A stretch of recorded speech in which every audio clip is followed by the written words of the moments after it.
উন্নত সামরিক প্রযুক্তিতে অস্ত্র চুক্তি। মার্কিন যুক্তরাষ্ট্র ভারতকে দিচ্ছে অত্যাধুনিক ড্রোন, মিসাইল, প্রতিরক্ষা সরঞ্জাম। শুধু তাই নয়, গুপ্তচর তথ্য ও কৌশলগত সহযোগিতাও করছে মার্কিন যুক্তরাষ্ট্র। দিচ্ছে স্যাটেলাইট ডাটা। সামরিক মহড়ায় আরও ঘনিষ্ঠ হচ্ছে দুই দেশ। চীনের বিরুদ্ধে শক্ত অবস্থানে মার্কিন যুক্তরাষ্ট্রের এই পাশে দাঁড়ানোর পর নতুন করে প্রশ্ন আসছে, তবে কি চীন এবার নড়ে চড়ে বসবে?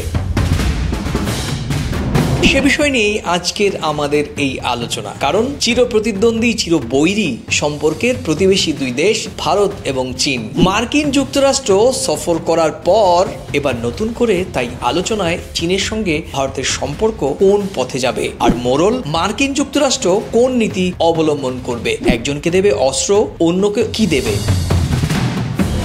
প্রিয় দর্শক, আপনারা দেখছেন প্রথম কলকাতার প্রাসঙ্গিক প্রসঙ্গ, এবং প্রাসঙ্গিক প্রসঙ্গে আজকে প্রতিদিনের মতো আমাদের অতিথি প্রথম কলকাতার ডেপুটি এডিটর পরমাশিস ঘোষ রায়। আমি পরমাশিস ঘোষ রায়কে প্রশ্ন করব প্রধানমন্ত্রী নরেন্দ্র মোদীর মার্কিন যুক্তরাষ্ট্র সফর, এবং এই সফরে মার্কিন যুক্তরাষ্ট্র এবং ভারতের মধ্যে যে সামরিক চুক্তির কথা বলা হচ্ছে তাতে চীনের কি মাথা ব্যথার কারণ হয়ে উঠবে?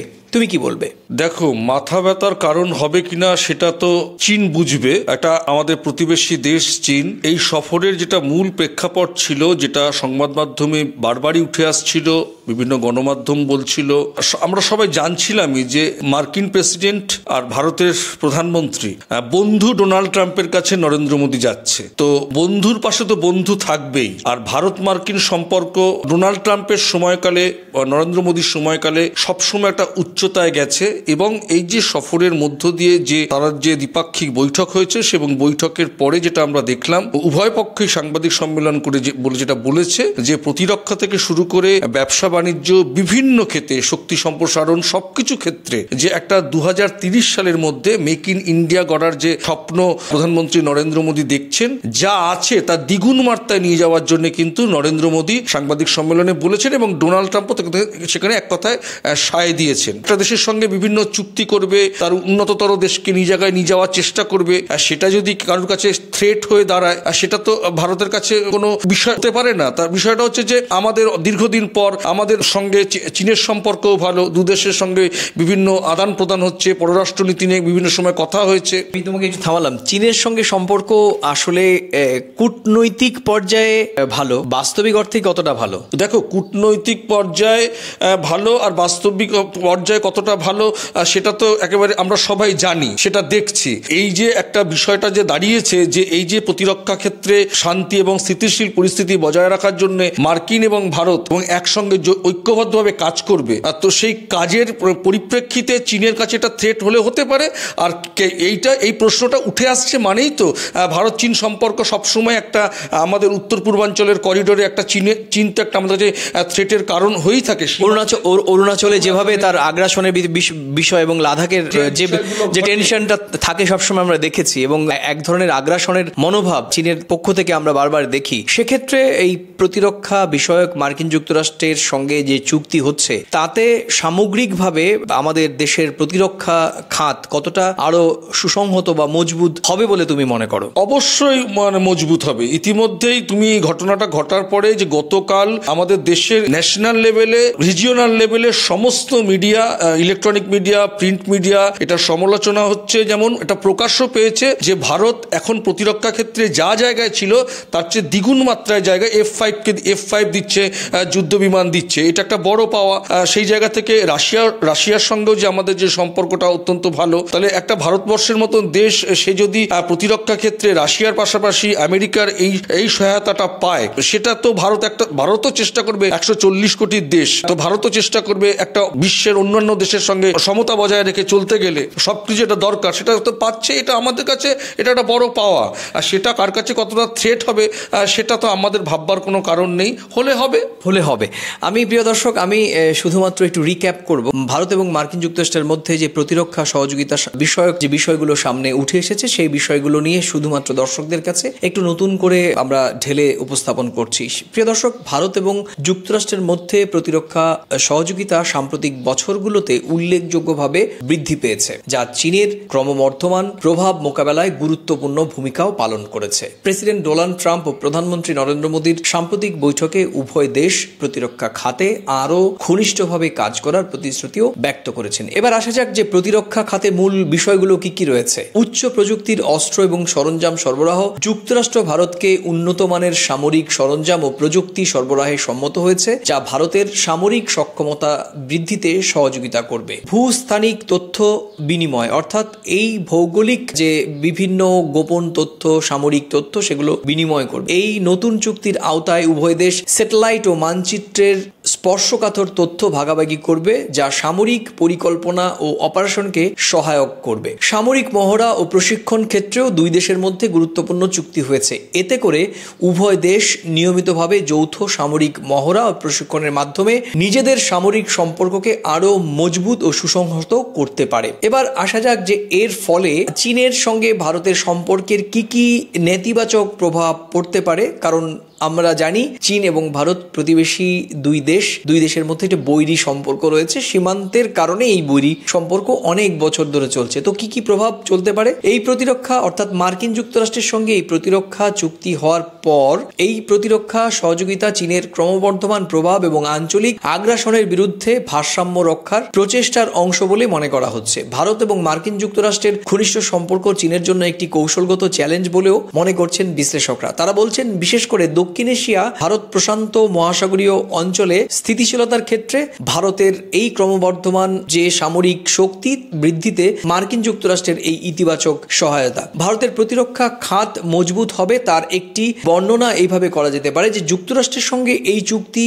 বা সহযোগিতা ভারতের প্রতিরক্ষা খাতকে আরো অনেক বেশি শক্তিশালী করবে বা করেছে। উন্নত প্রযুক্তি এবং সরঞ্জাম, প্রশিক্ষণ ক্ষেত্রে সামরিক সক্ষমতা বৃদ্ধি করবে বা করছে, যা চীনের মতো শক্তিশালী প্রতিপক্ষের সঙ্গে মোকাবেলায় সহায়ক হবে বলেই বিশ্লেষকরা মনে করছেন। সার্বিকভাবে ট্রাম্প ও মোদির মধ্যে এই প্রতিরক্ষা চুক্তি বা সহযোগিতার বিষয়ে ভারতের সামরিক শক্তি বৃদ্ধির পাশাপাশি চীনের প্রভাব মোকাবেলায় গুরুত্বপূর্ণ ভূমিকা পালন করবে বলেই মনে করছেন সংশ্লিষ্টরা। এ নিয়ে তুমি কি বলবে? দেখো, যে বিষয়গুলোর উপরে চুক্তি স্বাক্ষরিত হয়েছে, বিশেষ করে প্রতিরক্ষা ক্ষেত্রে দেশকে শক্তিশালী করার ক্ষেত্রে, সেই চুক্তিটা স্বাক্ষর হয়েছে যে কারণে, এটা ছিল না বলে এটা করতে হয়েছে। তো সেই জায়গা থেকে তো ভারত একটা উচ্চতার জায়গায় যাবেই আগামী দিন, সেটা প্রতিরক্ষা ক্ষেত্রে হোক, যুদ্ধ বিমান ক্ষেত্রে হোক। তো সেটা তো বিশ্লেষকরা যেটা বলছেন সেটা তো বলবেনই, এবং এটা বলা স্বাভাবিক। এটা আমাদের কাছে ছিল না এবং এটার আমাদের দরকার ছিল, এটা আমরা চুক্তিটা সম্প্রসারণ করলাম। সেক্ষেত্রে চীনের কাছে এটা তো যে থ্রেট হবে, বা চীনের যে জিনিসগুলো ছিল, যদি ধরে নিই যে চীনের যা প্রতিরক্ষা ব্যবস্থা আছে, এখন তো কোনো কিছু গোপন লুকোনো থাকে না। তো আমাদেরও যারা এই সংশ্লিষ্ট মহলে যারা বিশেষজ্ঞ আছে, তারা হয়তো মনে করেছেন যে আমাদের এই জায়গাগুলো জিনিসগুলো দরকার। তো সেটা প্রধানমন্ত্রী গিয়ে চুক্তি স্বাক্ষরিত করেছে এই পার্টে, বিশেষ করে দেশের নিরাপত্তার ক্ষেত্রে এই পার্টগুলোতে উচ্চতায় নিয়ে যাওয়ার জন্য ইয়েটা করেছে। তো বিশ্লেষকরা তো এটা তো স্বাভাবিকভাবেই এটা সাধুবাদ যেমন দেবেন, এবং তারা মনে করেছেন যে এটা একটা ভারত একটা উচ্চতার জায়গায়, চীনের সমতার জায়গায় যেতে পারবে। তো এটা তো খুব মানে ভালো বিষয়। এবং এটা কিন্তু সত্যি, তুমি যেটা বলছিলে যে এখন সামরিক শক্তি কার, কোন দেশের কতটা সামরিক শক্তিতে বলিয়ান, সেটি আর লুকোনোর কোনো তথ্য নেই। গুগল ঘাটলেই অলমোস্ট সমস্ত তথ্য, মানে আমার বিশ্বাস যে 60 থেকে 70% তথ্য ঠিক। বাকি হয়তো সামরিক ক্ষেত্রে অনেক তথ্য সেগুলো হয়তো আউটব্লাস্ট হয় না বা প্রকাশ করে না দেশগুলো, তারা হয়তো নিজেরা সংরক্ষণ করেন, কিংবা সেটা সংরক্ষণের বিষয়, প্রকাশ করার বিষয়ও না। কারণ সামরিক শক্তিতে শেষ পর্যন্ত কোন দেশ কিভাবে ম্যাজিক দেখাবে, কোন দেশ কোন কৌশলে এগোবে, সেটা তারা সংরক্ষণ করেন নিজের দেশের প্রতিরক্ষা মজবুত করার ক্ষেত্রে। সেটি সব দেশেরই নিজস্ব নীতি।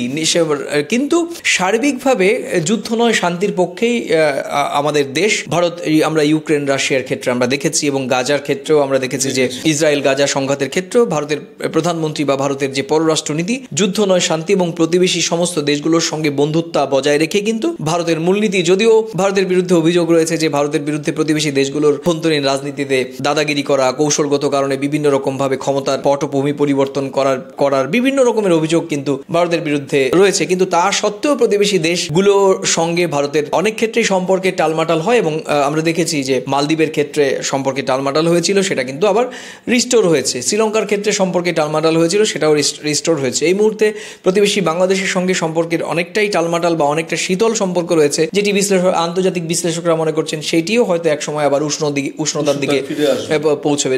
চীনের সঙ্গে তুমি বলছিলে যে চীনের সঙ্গে আমাদের বিদেশমন্ত্রী গেছিলেন এবং একটি গুরুত্বপূর্ণ আলোচনা হয়েছে এবং তারাও আসার কথা যা শুনেছি। তো সে কারণেই আমরা মনে হয় যে কূটনৈতিকভাবে সম্পর্ক ভালো, কিন্তু সীমান্তের কিছু জায়গায় আগ্রাসনের ক্ষেত্রে সেদিক থেকে তো মানে ভারতীয় যারা সীমান্তে রয়েছেন পাহাড়ায়, সেটা আমার মনে হয় এটা একটা লোকাল স্তরের ব্যাপার। কিন্তু নিজেকে মজবুত করব, নিজেকে শক্তিশালী করব, সেটা কূটনৈতিক সম্পর্ক বা পররাষ্ট্রনীতির ক্ষেত্রে কোনো বাধা হয়ে দাঁড়াতে পারে না। একটা দেশ সে তার মতন করে নিজেকে গড়বে, আর যেটা আমার কাছে নেই সেটা সে চাহিদা সে পূরণ করবে, সে অন্য দেশের থেকে সাহায্য নেবে, এটা তো স্বাভাবিক। সেটা চীনের কাছে কি থ্রেট হলো বা বিশ্লেষকরা কি বললো, সেটাও বিশ্লেষকরা তো তাদের কাজই এটা বিশ্লেষণ করা, কে কোন উচ্চতায় যাচ্ছে, কে উচ্চতায় নামছে, আর সেটা তো তাদের কাজ। আমাদের কাজ যেমন মানুষের কাছে সঠিক তথ্য বিশ্লেষণ করে জানান দেওয়া। তো এই সংশ্লিষ্ট যারা বিশ্লেষক আছে তাদের কাছে তো আমরাই ছুটে যাই যে এটা নিয়ে কি বলবেন, ভারত কোন উচ্চতায় গেল,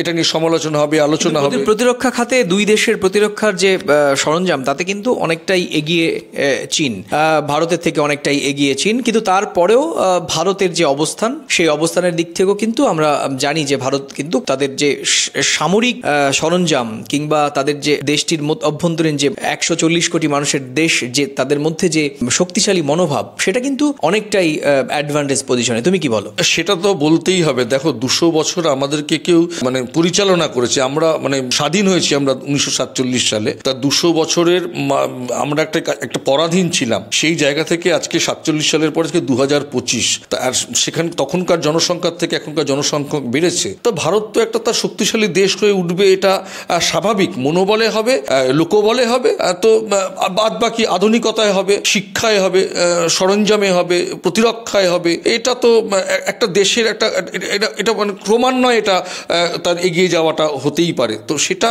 কার কাছে জেলাসের কারণ হবে, কার কাছে ভালো লাগবে, এটা নিয়ে সমালোচনা হবে, আলোচনা হবে, বিশ্লেষণ হবে, তবেই তো মনে হবে যে ভারত এগিয়ে চলেছে তার আগামীর পথে। এগিয়ে ভারত। প্রিয় দর্শক, আপনারা দেখছেন প্রথম কলকাতার নিয়মিত প্রাসঙ্গিক প্রসঙ্গে আজকের আলোচনা।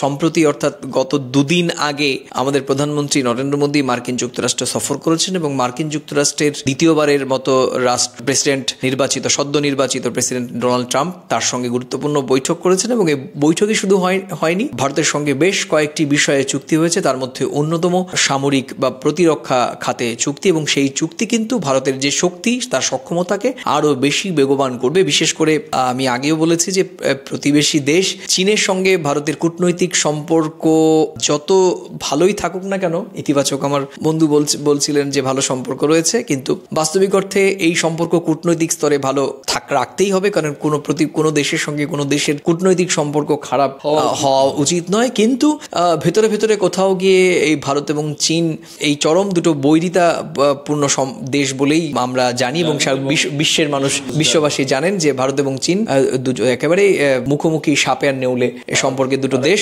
কম বেশি কিন্তু মানে কম বেশি যদি তুমি অরুণাচলে যাও বা তাওয়াংয়ে যাও, সেখানে গেলে একটু বোঝা যায় বৈরিতাটা। আর একটা তুমি নিশ্চয়ই জানো, যারা ওখানে বেড়াতে যায়, যা শুনেছি, মানে সেখানে গেলে পরিচয়পত্রটা দেখিয়ে লোকাল পারমিট নিয়ে যেতে হয়। তার মানে বুঝতেই পারছো যে ওখানে একটা স্থানীয় স্তরে বর্ডার এরিয়ায় একটা অসুবিধা আছেই। সেটা আমাদের দেশের প্রতিরক্ষা ক্ষেত্রে সীমান্তে যারা আছে তারা সেটা দায়িত্বপূর্ণভাবে পালন করে। তারপরে তো বুঝতেই পারছো গুপ্তচর বৃত্তি অনেক সময় থাকে, অনেক নিরাপত্তাকে আটোসাটো করার জন্য এটা আমার নিজের দেশের জন্যই ভালো, পরিচয়পত্র দিয়ে যাওয়াটাই ভালো। তো এগুলো তো আছে, এবং এটা শোনো, একটা সময় তো চীন ভারত যুদ্ধও হয়েছে। তা একটা জিনিস তো ইতিহাস তো মুছে ফেলা যায় না। তো সেই বৈরিতাটার প্রভাব কতটা মানুষ থেকে মুছে গেছে বা মুছতে পেরেছে, সেটা সময় বলবে। একটা দেশের প্রতিবেশী রাষ্ট্র তার সঙ্গে কূটনৈতিক সম্পর্ক যেমন রাখবে, কিন্তু সেও তার শক্তিতে আরো শক্তি বল হয়ে উঠবে, এটা স্বাভাবিক। এটা নিয়ে আলোচনা বা সমালোচনার কোনো বিষয় না, বিশ্লেষকরা তো আলোচনা করবে, এটাও স্বাভাবিক। কিন্তু আমরাও দর্শকদের জানাতে থাকবো আমাদের এই সমসাময়িক নানা ঘটনা ঘটনায়। প্রিয় দর্শক, এতক্ষণ আমাদের সঙ্গে থাকার জন্য অনেক অনেক ধন্যবাদ এবং কৃতজ্ঞতা। আর বরাবরের মতো এবারও বলছি যে কোনো আলোচনা, বিশ্লেষণ কিংবা মন্তব্যের পাল্টা বিশ্লেষণ, আলোচনা এবং মন্তব্যও থাকবে।